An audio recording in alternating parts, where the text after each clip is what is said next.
Yeah. Michael, you're Oh, gonna we're be, live. we're Did you know we're live? live. Did you do that on purpose? No, Oh, I don't know what I did. Happy Sundays at 7. happy Sundays at 7 with a special co-host, the Yep. Wolf, Richie Evans. Hold on. So I will read the mission statement before I stream, or no? What do you Before you stream? I mean, before I You share the Facebook. Oh no, go ahead and share it. Okay. So if you want to talk a little bit about why we have who we have on, and then I'll read the mission statement.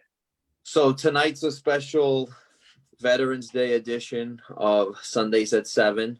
We have a highly decorated combat veteran, cavalry scout, retired U.S. Army veteran, Mark Silvestri. He is also the Veteran Services Director for the city of Revere. I know he services much more than just the city of Revere, though, because that's the type of guy he is. We're honored to have you on, Mark. So once Jessica's done streaming or sharing the post, she's going to go over the mission statement, and then we'll get right into it. Okay.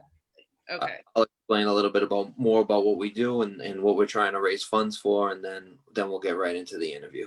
Okay. Oh, what happened to Richie? Where did he go?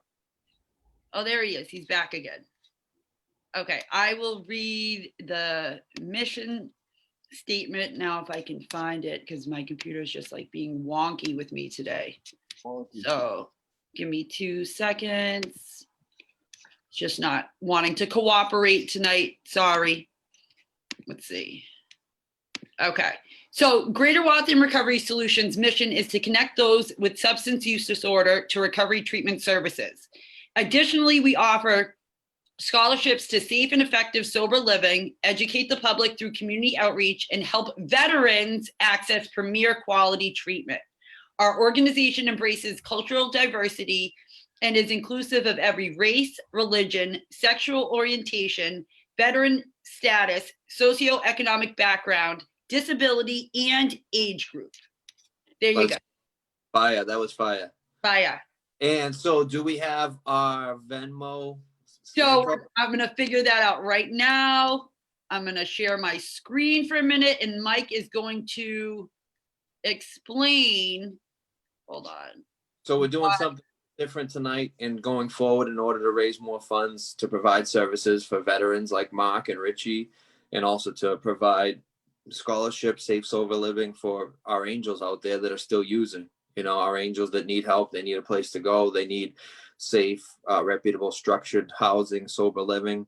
So up on the screen right now, if you're tuned in, that's our Venmo code. We ask you to donate, you know, as little as $1 or more. At the end of the night, we're going to tally how much we got in for donations for the night. So this is our new thing. It's called Dollars for Angels. Our angels are people that are still active, still in active addiction, that are seeking recovery, and they could really use your dollar tonight in order to help them get into sober living eventually when the time is right and they're seeking recovery. That is awesome. Mike, can I add one thing to that? You sure can. Because I'm here and it's Veterans Day, and we got special guest host Richie, and Richie's a veteran. And to all the veterans out there that are still struggling, happy Veterans Day. There are people out there that love you and will help you. Whatever you can give, the dollar's amazing, but where Veterans Day falls on 11/11, I'm going to ask you to donate tonight $11. So if you could please. Oh, I love Look at that. Love it. Venmo and help the veterans in recovery, please. And the Venmo, I stopped sharing the screen, and I can share it again at the end of the night, is at Recovery Solutions. So if anyone out there is watching and can donate $11, $1, it's going to a good place. You know, behind me, I have my friend Mike, who died 8 months ago, and he was a vet. So this is, I really appreciate both you and Richie, and of course, Mike, you know, being here and all the services you've given to our, you know, country and for our freedom. So I don't know if that made a lot of sense, but. Sure. So here's an idea also, Jess. We'll share it at 7:30 as well. Okay, we can do that. Okay. Okay. So let's get into it. So Mark, like I said before we started, retired cavalry scout in the U.S. Army, highly decorated war hero, veteran services director for the city of Revere. And I know anyone he's come in contact with, he's able to help, not exclusively to the city of Revere. I mean, he helps veterans probably throughout the country. So Mark, tell us a little bit about, your early introduction to misusing drugs and alcohol, and kind of like your addiction story. We'll get into your recovery story. Let's hear a little bit about your addiction story, how addiction impacted your life. Absolutely. And thank you again for letting me join you guys tonight. It's an honor to be here and I'm looking forward to doing this.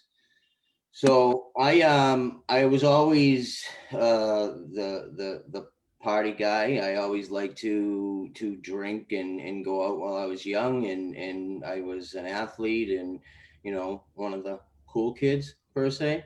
And and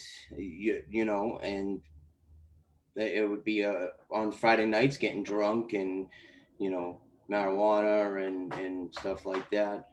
And it really was just experimental at that point, a young age and whatnot throughout my high school years. It never really got out of control until I was about 21. I was in college. It was going into my junior year of college.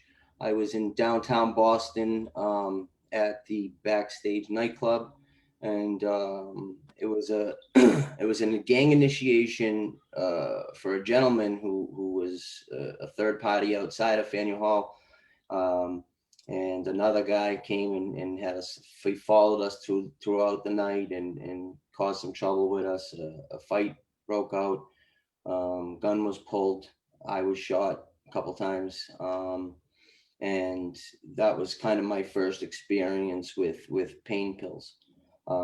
I knew I liked them, but at that point, I really didn't know what they were. I was prescribed OxyContin.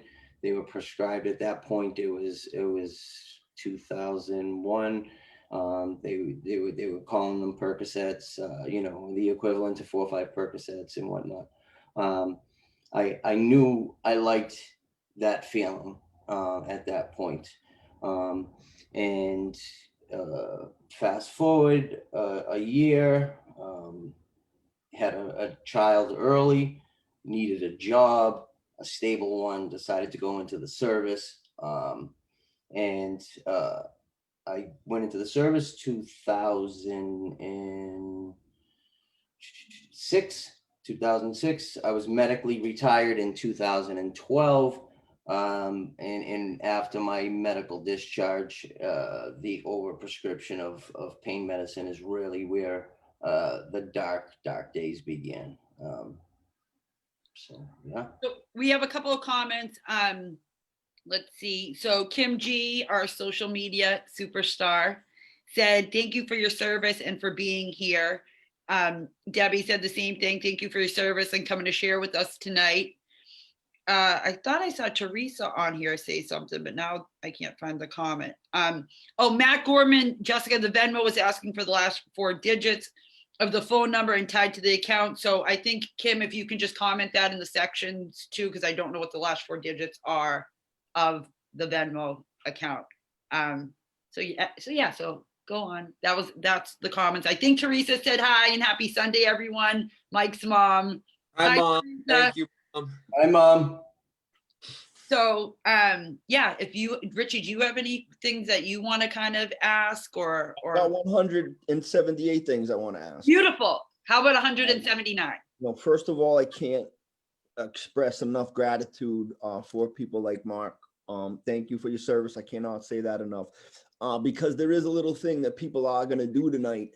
It's going to get a little chilly. People are going to bring their blankets up ever so slightly. They'll probably turn over just a little bit and they'll get nice and cozy and safe and they'll feel secure. And people fought for that and people died for that and people lost limbs for that. So that, my brother, I thank you, very much. I have a couple of just building questions with you. I know you know, growing up, I lived in Chelsea, you lived in Revere, and I always knew about you. I knew you were like a just through mutual friends, but I never got introduced to you directly. But I knew you were an incredible athlete. I knew you were really good at football and some things like that. Would you mind just talking about like some of your like what was high school like as far as athletics?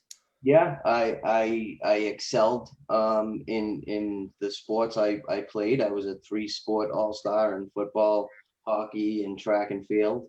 I went on to play collegiate football at American International. I won 2 college championships, um, and throughout the time was struggling throughout. You know, a lot of victory and a lot of, even after the service, like I was the poster child for freedom, doing parades and doing speaking engagements, and like there was literally nothing free about me. I was so trapped and locked in addiction. It was scary. Right. So, do you think? Can you describe an accomplishment that you had in the military that you didn't think you would ever achieve? Um, I guess joining. Because it was always a dream. It really was. At 18 years old, I had a choice to go to American International College or Norwich University, and that was my one regret is not choosing Norwich at the time. Although I have no regrets now because I love the guys I played with. I loved everything that happened. Whatever happened throughout them years made me into who I am today. So, but I do regret not taking that military route at that point of my life. When I joined, I was 28 years old. I was like the grandfather to be in basic training at that point. Right, right. So the athletic question that I had, I wanted to see if that like how did your athletics, like how'd you do in boot camp? Coming from the athletic background that you came, did you just kill it in boot camp?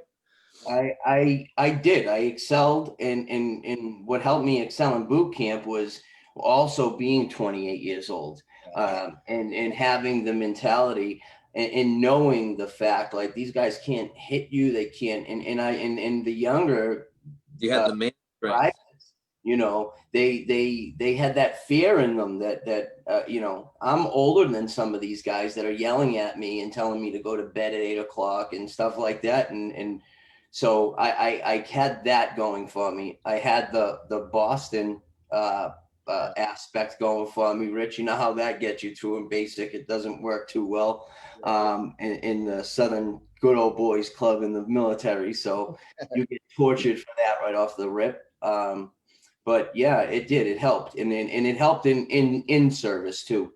And I'm not gonna lie, I was always the wild child, so per se, in high school, always like the class clown. And I continued that into the service. And I was not a good garrison soldier. I'm gonna be honest. I wasn't. I didn't excel in the military until I was in Afghanistan with bullets flying downrange, and that's when I was able to excel. And it's man, when you're there, and if you haven't been there, you don't. Right. Can you describe the MOS that you chose and why because I think a lot of people don't like truly understand like what a grunt and an infantry line unit is, or some people think like you just get to, there's this like one job and you get picked and you go there. So either, you're a cook or you're a pencil pusher. Some people don't know what the difference between being a grunt is or another MOS. Because I believe yours is an 11 Bravo, right? I'm actually a 19 Delta, and the difference between an 11 Bravo and a 19 Delta, I say more or less, they walk, we ride. That's what I was told, okay, and that was the perception, and that's what I was told going in, and I knew I wanted to fight. I knew I didn't want to go in to be any type of tech or work in an office. If I was joining the service, I was going into combat. And at the time, we were already in war for several years. So I knew the odds of me going to either Iraq or Afghanistan at the time were very high. And it was something that I was preparing for a little bit the whole time. So a couple comments. Rory Sly says, thank you for your service. Hi, Rory. Hi, Rory. Thank you for tuning in. Thank you. Nikki Steele Silvestri said he's not a grunt. Cav Scout. Cav The Cav Scout is very similar to a grunt. Very similar, Richie. And then Tara Shannon said, thank you for your service, Mikey and Richie. The veterans are the reason we're here. Being the daughter of a veteran, much respect. My dad's been sober 32 years because of the fellowship. Much respect to you, Mark. God bless. I've been around a lot of those chaotic nights in Faneuil Hall. Madness. Glad that chapter is closed and break days are in my reach. Thanks to Richie, Mikey, and others. Thanks for the gift of freedom, Mark. Your double blessing, fighting for our freedom and for sharing your story to help others find freedom for self, fighting addiction. And then Joel Arenello said, Mark Silvestri, great guy. I grew up with him and his brothers, played sports, went to camp together, great family. Mark does great work with veterans. Helped my dad out a lot, who was a firefighter where we are from in Revere and a veteran. Always a great person and a friend for life. Thank you for your service, brother. Your city loves you. Thank you. Oh, those are long comments. Good That's stuff. amazing. Stuff impacting lives. That's what he's doing. Blushing. I'm blushing. So, Mark, when did you realize that the oxys had their chemical hooks on you after they were prescribed to you? I mean, I'm sure there was some predisposition to addiction, as far as, like, obviously we know the neuroscience behind addiction now, and how, you know, the brain is really the problem, and it's really not about the drugs and the substances. But when did you realize, like, you were screwed? You know what I mean? You were pretty much like destined misery. So when I was in the service, I still had the ability, and they were feeding me with pain pills. I was in Fort Knox, Kentucky now. I had just come back in 2009, in the middle of the summer of 2009. We had leave, and then I went from leave to Fort Knox, and there we were getting ready to spin back up and go right back in a year to Afghanistan. And at that point, I was hurt. I had a brain injury. I had severe body injuries and some mental health issues going on top of the over prescription of anxiety medicine. There was one day I took everything I was supposed to. And that one day, I never felt so bad in my life. I couldn't get off my couch. I was spinning. I thought I was literally dying. And the fact that I was the reality of almost being like that all the time, I couldn't deal with. So I picked and choose, you know what I mean? And I obviously picked and choose the drugs that make you feel the best. And performance enhancing drugs. Yeah. And when I knew I was screwed, Mike, honestly, I came back from Fort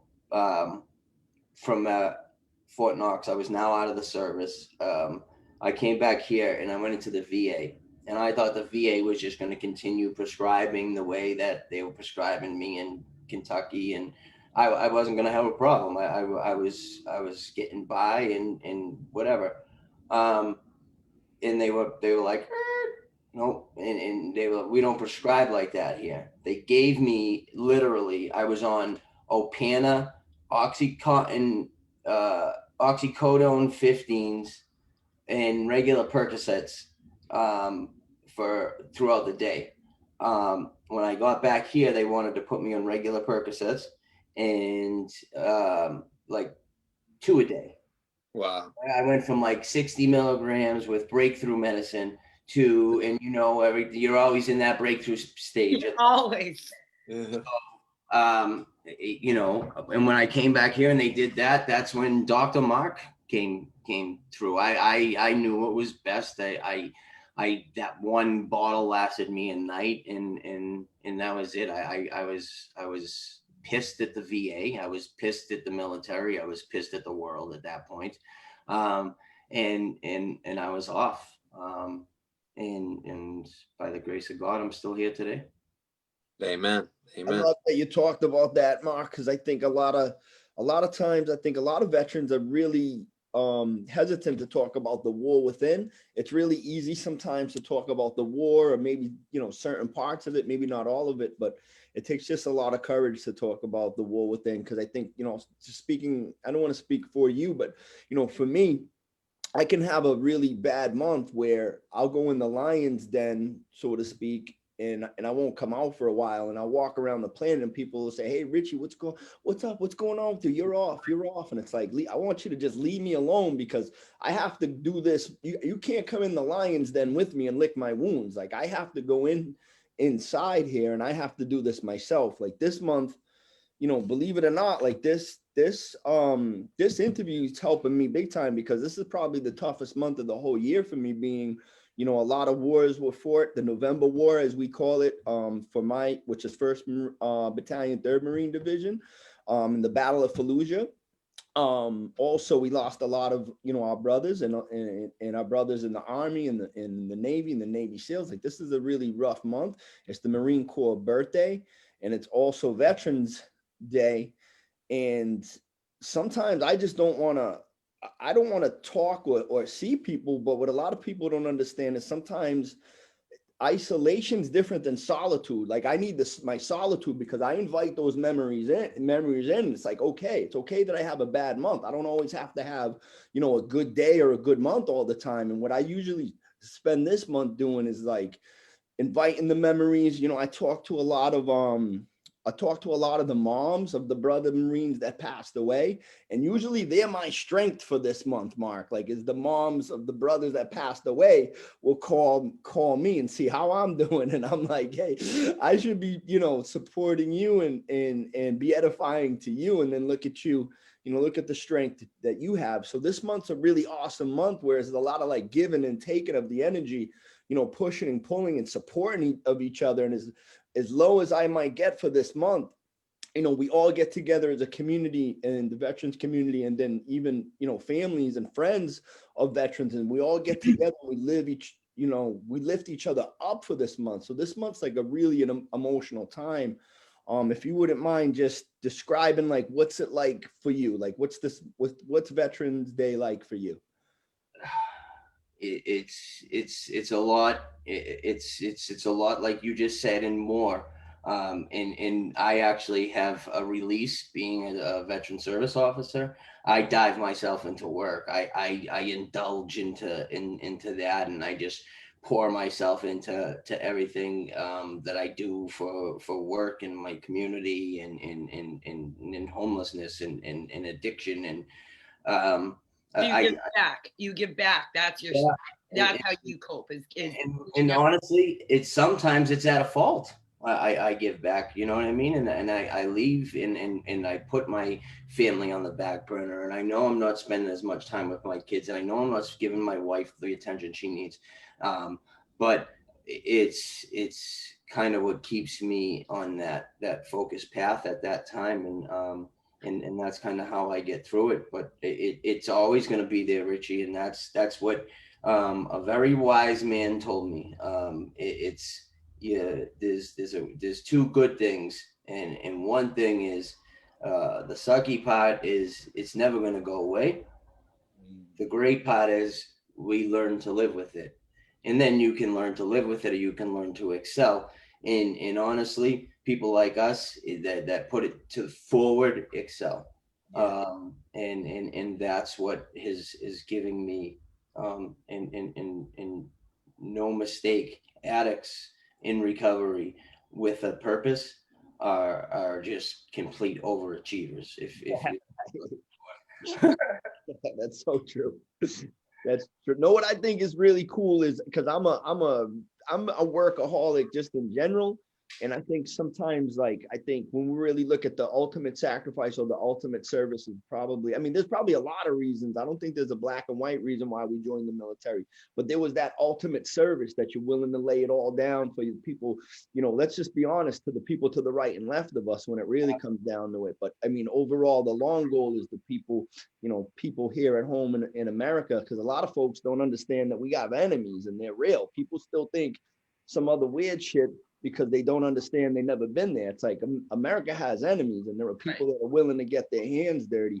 And the cool thing about all of it is on the back end now that that's over, is like me, you, and Mike get to all be, and Jess, we get to be workaholics together and be of service. And like, I always think that's Chop cool. liver, chop liver. It's okay. I've gotten closer to you, you know, through Mike, and gotten to know you a little bit better, like through Mike. And Mike's like my brother, and then Jess is like a sister to me. And I think, you know, what's really cool is we all have a connection in the military. Like Jess has a friend, you know, I don't want to tell too much of Jess's story, but she has a very deep, you know, connection to the military. And then we all get to spend this 1 hour here tonight and to be, you know, being of service to each other, and then whoever else is listening. And I always find that like really, you know, really cool in the back, like what you said, like I'm not feeling it, and then I'll dive into service, and somehow, some way that does make it a little bit better though. So Aaron Rice just said, thank you both for your service. As a veteran who struggles, hearing your stories means a lot. Awesome. That's awesome. That's why we're here tonight. And if you're a veteran struggling, and you're in need, reach out. I mean, that's the biggest piece of advice I can give, and that's the hardest thing to do, especially for a veteran. It's not easy for someone that was focused and made to believe that needing help was a weakness. Asking for help is a weakness. And in the reality, it's not, and it's actually okay not to be okay all the time. And as cliche as that is, it's the truth. And that is, I think, where I watched a video just the other day where a sergeant first class, and I'm sure you've seen this a ton of times, Rich. He was in his first sergeant's office, and they were actually talking about another soldier with the brigade or battalion sergeant major.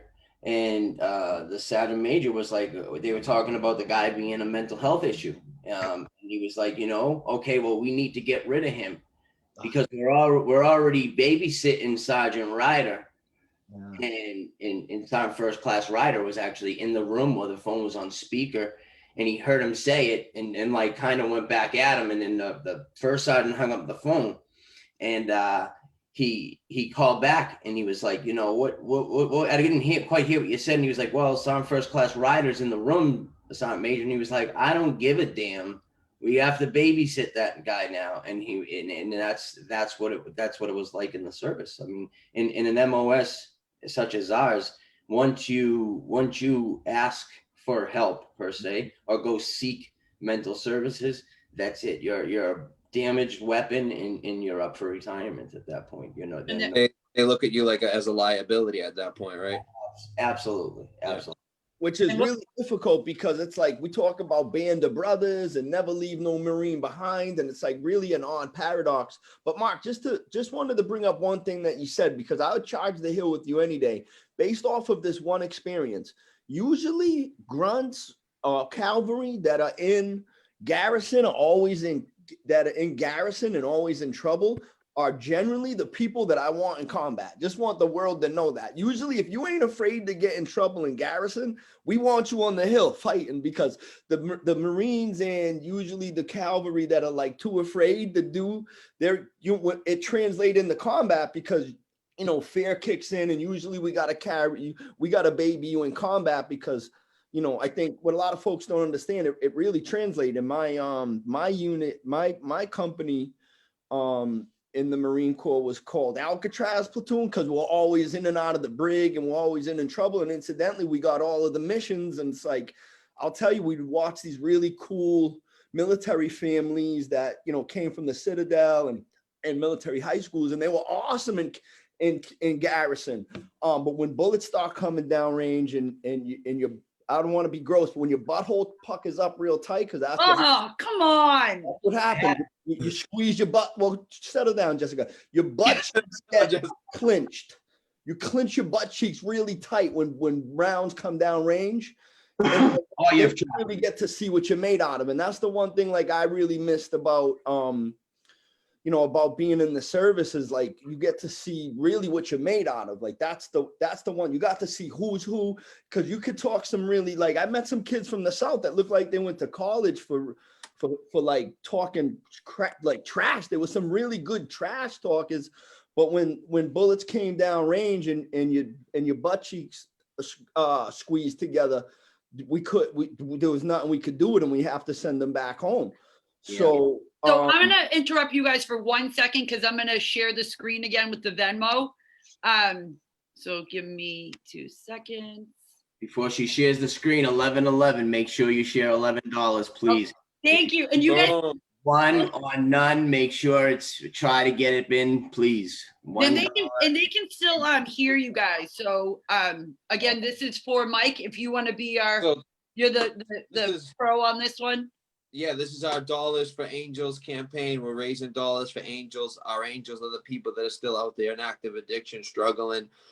When they are ready for help, we want to be able to help them, and we want to be able to help them find recovery solutions, whether it be recovery coaching, sober living, treatment. So please, if you can donate, like Mark said, $11 would be amazing for to honor our veterans. If not, just $1, whatever you can spare. I know it's a tough time right now, economic uncertainty and all that, but please, if you're out there and you have it, you enjoy our show, you enjoy Richie, you enjoy Jessica, you enjoy Mark's story, please donate to us. We have 2. Oh, Mike, you got muted. I think he's having a bad connection. I know. I don't know. So, we got 2 guys on the show that I've looked up to for years. So we're here to honor them. So please, if you can.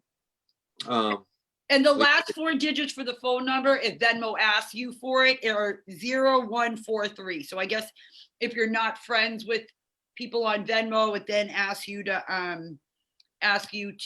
verify it. So that's the Venmo information. It's at Recovery Solutions, and I guess we can share it again at the end.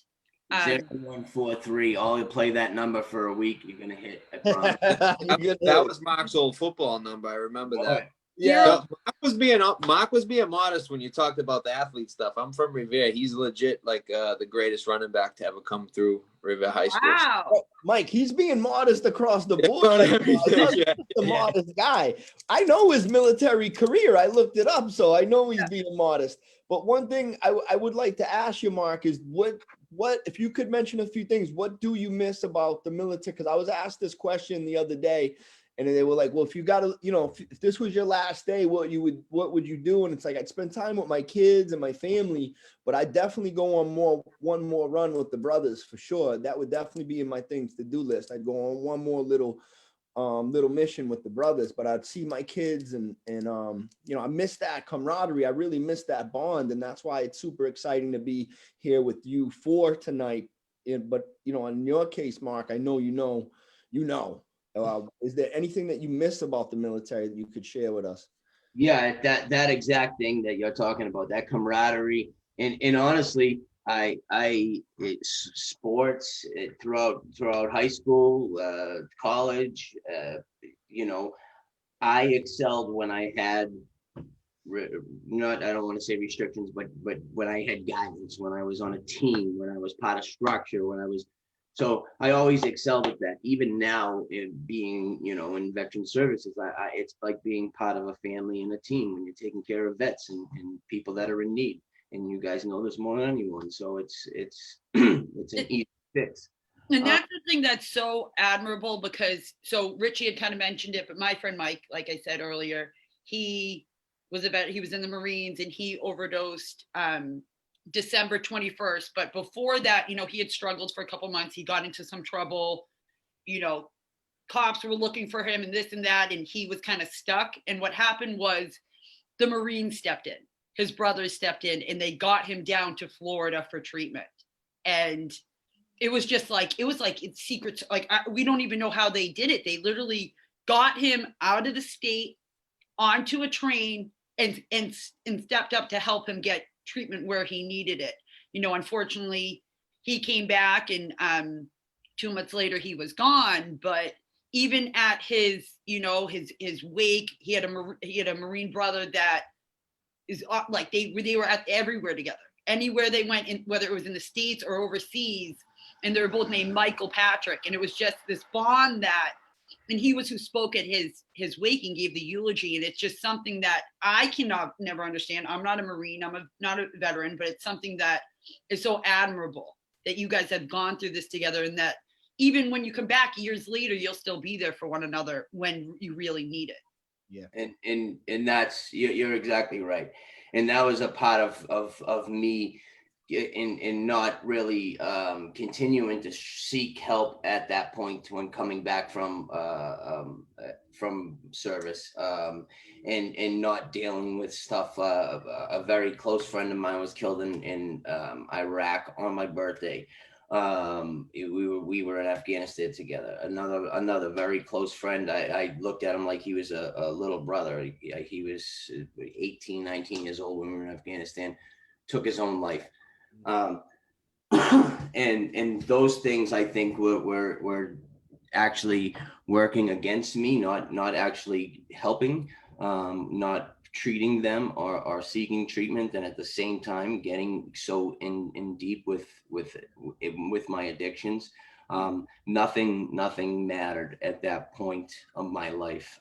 Literally, I got to a point when the end, just so we can get back into a little bit of the addiction part of it, where suicide was an option. It was literally something that I would consider regularly, and thank God I never put up a permanent solution to a temporary problem. And we all know, I'm sure you've all been there. Those dark days are the hardest to get through, but I think there's some of the days that get us through the hardest days now.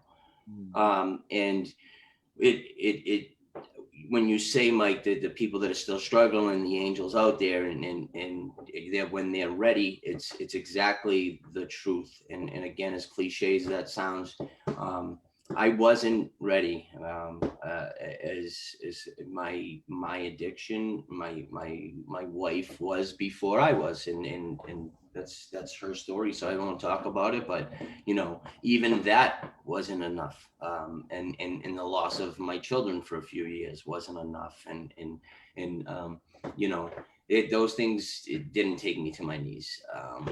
You know, eventually they did, and they were the ultimate facts of me needing to really seek treatment, and that's what I decided to do.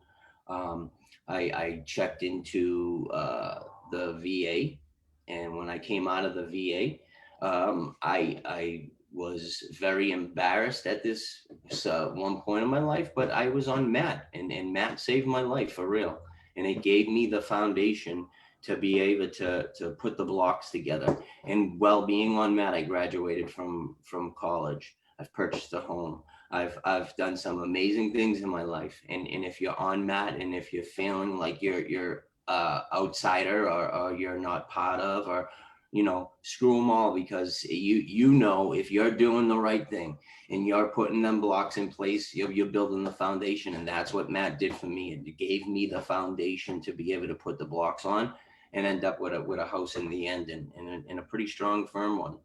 And like you said, Richie, we don't always have great days, and not all days are peaches and cream, and that's reality of life. That's everyone's, you know, and at one point it was, the answer for us was to use, and now it's not, and that's a beautiful thing. And seeing here is living proof that if you're struggling and you need help, and you want to do it, it can be done. It can be done, and there's several pathways, and I know we're here and we're talking about recovery, and many of you, I know, Mike, your path was NA, and Matt eventually saved my life, and you know what, my recovery path is not full abstinence. I'm a patient of medical marijuana. It gets me through my daily struggles. It helps me go to bed at the end of the night. It helps me when I'm ready to explode to calm down and bring me to a level back to earth, and get me through. And the sad reality is these things, as normal as they are to us, are demonized still today in 2020, and we need to help bring those walls down and shatter them, because it's seriously, like, laws need to be looked into with MAT treatment. Like, they need to be changed. Laws behind medical marijuana really need to be changed, because literally it's saving people's lives. And you know what? You may say, old school recovery is the fact that because I'm not clean and sober, or because I use medical marijuana, I am not recovering. Well, I'll tell you to kiss my ass, excuse that French, but I'm 1000% recovering on a daily basis. Right. And that is my path, and I choose it. And people will say, like, oh, well, here and there. And I go and I can have a beer and then not have a beer for 6 months. And people will say, oh, well, you relapse. Well, no, I didn't. And if you want to call it anything, you can call it a lapse, because unless I repeatedly done it, it's not a relapse, right?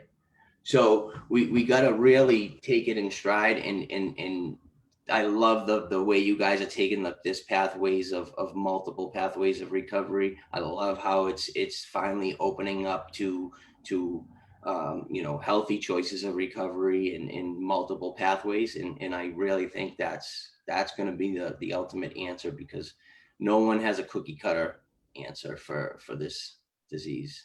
Can I support this for a second? Just because I want to just really get shoulder to shoulder with you on this. Is I really thank you for having the courage to say that. Not a lot of folks do. And if you are in recovery, Mark, if depending on what your definition of recovery is, shouldn't all be the same. Me and Mike's definition of recovery isn't yours, but it does sound like to me, and from knowing you, you're definitely in recovery. And I would take any single one of my brothers in the Marines that passed away from addiction or suicide because they couldn't figure out how they didn't have this option. I would take them back any day on mats than the other option. I would take any single one of my friends that weren't in the military that passed away. I'd take them on mats any day, as opposed to the other option was no longer here. We have no way. There's no, how do we work with them? We could fix a lot of things, me, Mike, and Jess. We can't fix death, even though I like to think I can sometimes. I can't. But we can at least figure out something if you have the courage. Or how about this? How about the people that are out there, Mark, trying to make people feel bad about being on mats when they're just holding on for fucking, excuse me, I didn't mean to swear. It's a very passionate subject, but just holding on with everything that they got, and people are making them feel bad to be on mats when medically assisted treatment. I have proof, I won't say any names, but I have friends and veterans that this has worked for and been successful for, such as yourself. So it's been successful, it works. And then people are out there trying to make people feel bad about working their way towards whatever their definition of recovery is. So I don't know, it's so important that you just said that and had the courage to say that, and to tell everybody to F off, because that's actually what it takes.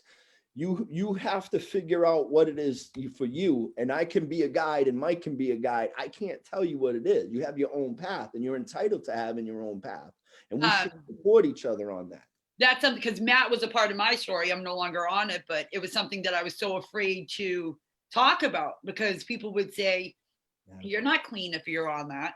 You're not clean. And I'm like, well, I'm rebuilding how can you tell me? Yeah. I would have never found my meetings if I wasn't on Matt, because I would still be with the straw up my nose. I wouldn't have.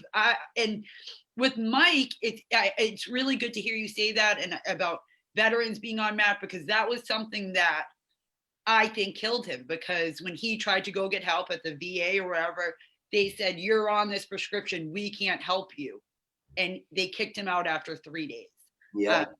So to hear Richie say it and you say it, that it doesn't, I would do anything for him to be back, mad or no, but like Richie said, what's the alternative?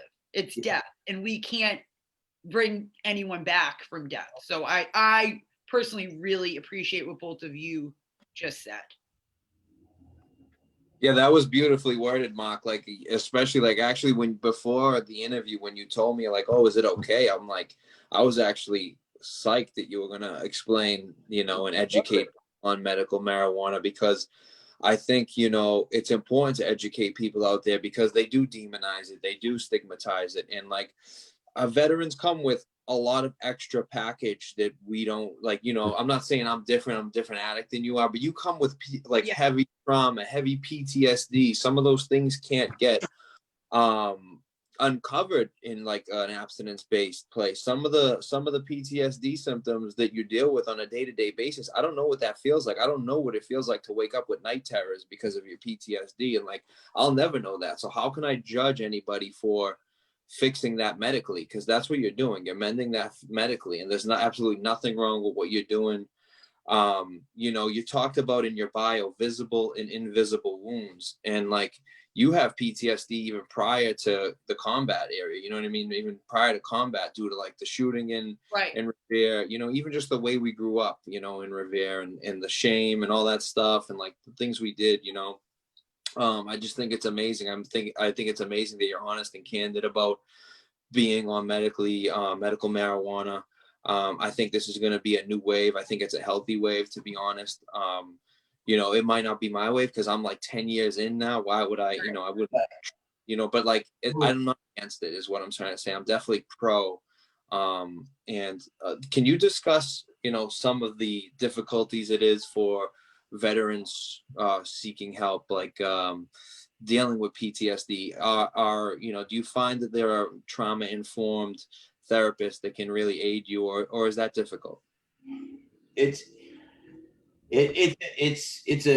an uphill battle. And I'll say I've had some great therapists, but the VA is more or less, you're either a doctor that has done really in their career and they're kind of riding it out with just a little cush job at the VA, or you're just getting your roots in as a doctor, you're learning and you're there 6, 7, 8 months and boom, you're off. So treatment in the VA is very, very difficult for mental health wise, because you're very rarely do you ever have that one mental health provider for more than a year, and sometimes it could be 3, 4 different providers, because let's face it, humans are humans, and if you're a doctor and $80,000 is the next job and you've only been here 2 months, you're going to take that next job because that's how you feed your family. And for a veteran who's been building up a relationship and a rapport with a doctor and opening up and getting that connection with it, to cut off and start over again and building that process and cut off and start over again. That's why so many veterans up and leave from the VA, because I don't care how many notes a doctor can have in a computer screen. They don't have that one-on-one that they've had with you for 2, 3, 4, 5 months. The last person had. So we actually have a quick comment. Nikki Steele did a bunch of hearts. Nikki Steele Silvestri did a bunch of hearts. And Tara Shannon, then someone from Greater Waltham said Richie has a potty mouth. So it's, and then Tara Shannon said, agreed, Richie, agreed. Whatever helps. MAT saves lives. Love, love, love it being accepted more today. Awesome. So also tell us about your role. Tell us about your role with Revere and what you do as the Veteran Services Director or Liaison. I help veterans, family members, and it extends to the community too. And honestly, I can't, as though it is my job, I can't really say it is. I love what I do. I enjoy going to work. I enjoy helping veterans. My Saturday yesterday was moving a veteran from Revere to Jamaica Plain. And it's the things we do, because you'd be surprised. there's the majority, there's a major section of veterans out there that literally have not one person. They're either in a category of being elderly and they're the only one left.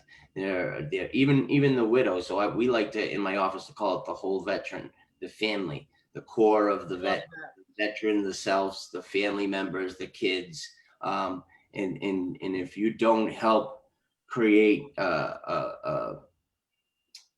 a peaceful environment or a structured environment for the veteran themselves, the families ends up taking the brunt of that along with it. And they're just as much going through the trauma with the veteran as the veteran is, sometimes even more, because at least the veteran knows what's making them tick. And the families is kind of in the dark. Sorry, I'm just laughing at Mike. He has a guest with him. I locked my cats out the room for that, Mike. I tried to. He pushed the door open. This thing's a savage. Yeah, at night. Yeah, wake up calls. So, are they in your experience? Have you found good treatment like through the VA? Like, I mean, we don't want to turn this into like pooping on the VA or anything like that, but I'm sure there are. And like you said, retention's probably difficult because they're not paying the highest rates. And then once they know they got a good clinician on their hands, that clinician gets offers and stuff like that. Yeah, Mike. I will be honest. I think the VA, as far as I have dealt with the VA in Boston in their MAT program, is awesome. It really is. I have to say they are by the guidelines. They don't just you see a lot of now being in the position I'm in as a director of veteran services. I'm also helping veterans get into places, and some have to, because of their jobs, get into a civilian. I had a veteran move back from Virginia, and this is an issue and that needs to be talked about. I'm glad we kind of got into this and it sparked the bulb, because I had a veteran move back.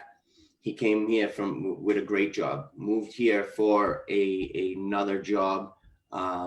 He was on MAT in Virginia, 30 days take home, came to here. Nowhere would let him start with his take homes. No, not one place.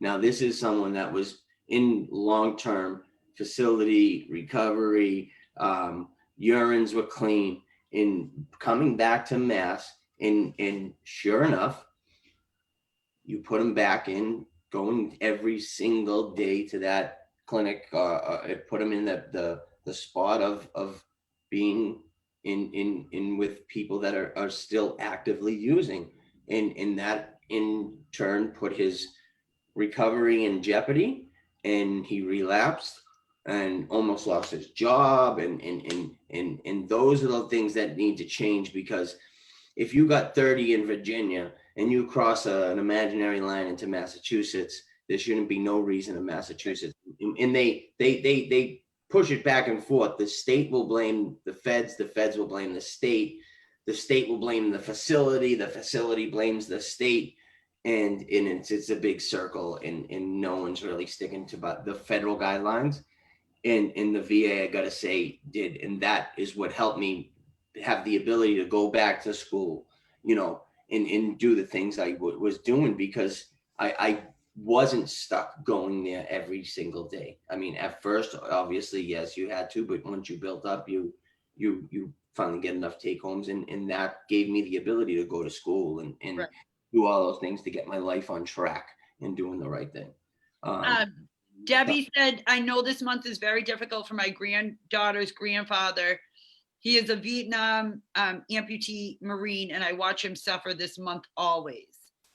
And then Ruben Ortiz said, Richie is the wolf father. Amen. My brother, great example of this program. My boy Legs is a giant too. Both great role models. Love you, Rube. I think that's it for comments. So They are. And Mike, real quick, I don't mean to cut you off, No. but I want to thank that person who has the grandfather or father that's a Vietnam. And I really got to say thank you to every Vietnam veteran out there, because the lack of treatment that they got when they came home, and the lack of care and the lack of respect, it amplifies what we get today. And we're actually a little bit spoiled, if you really want to get right down to it, compared to what they got in or the lack of.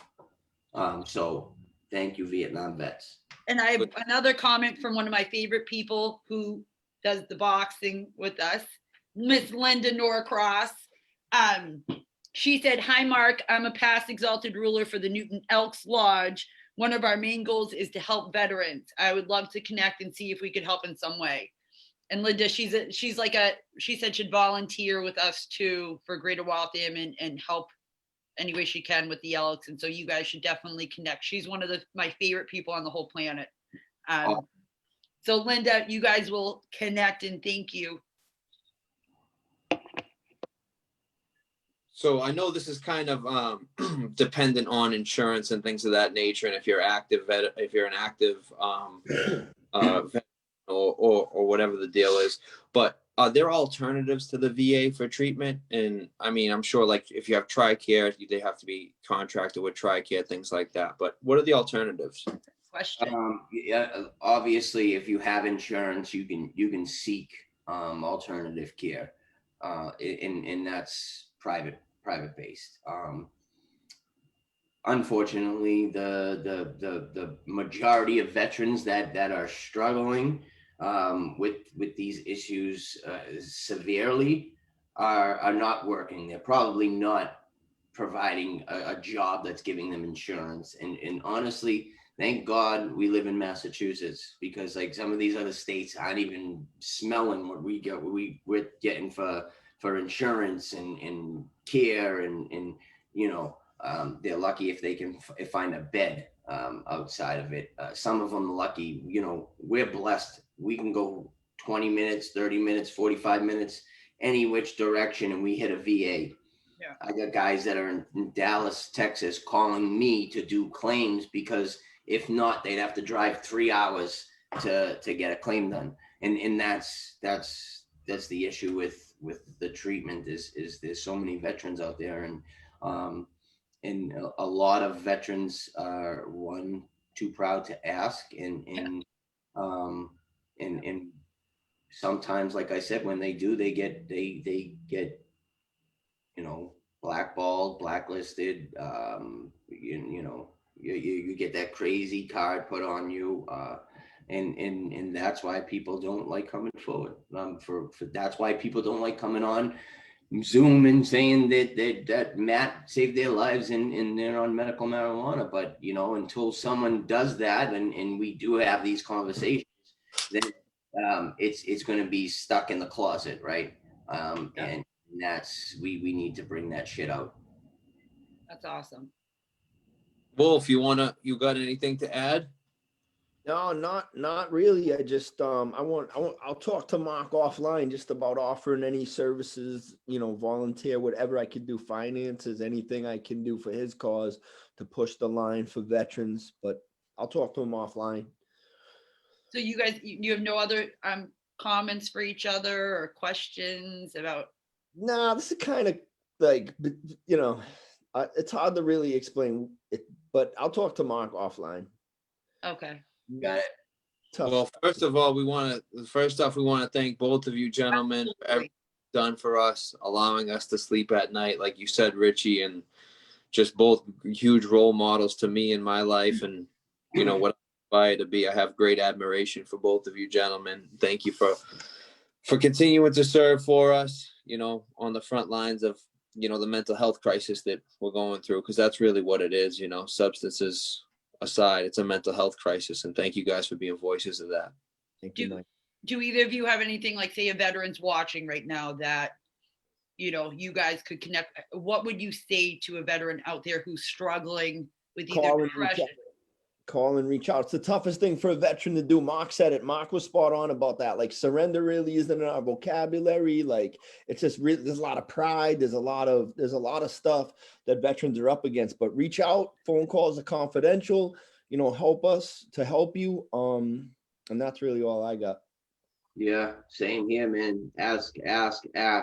It may save your life, and check in on your friends. If you got battles out there, if you got guys you've been downrange with, or if you got guys you served with, let's face it. I mean, military life is not the easiest life to live. And regular veterans and that just serve and suffer from mental health and suffer from MST and there's a whole host of things that veterans out there are suffering from. And if you are and you need help, please ask. In our situations, our sufferings, you know, the way we live may not be the same, but in the end, the feelings, the emotions, the you know, all that's the same. And we understand and reach out.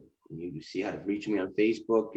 If you need to talk, anybody, literally reach out. If you know Mike, Rich, let me know. I'm here.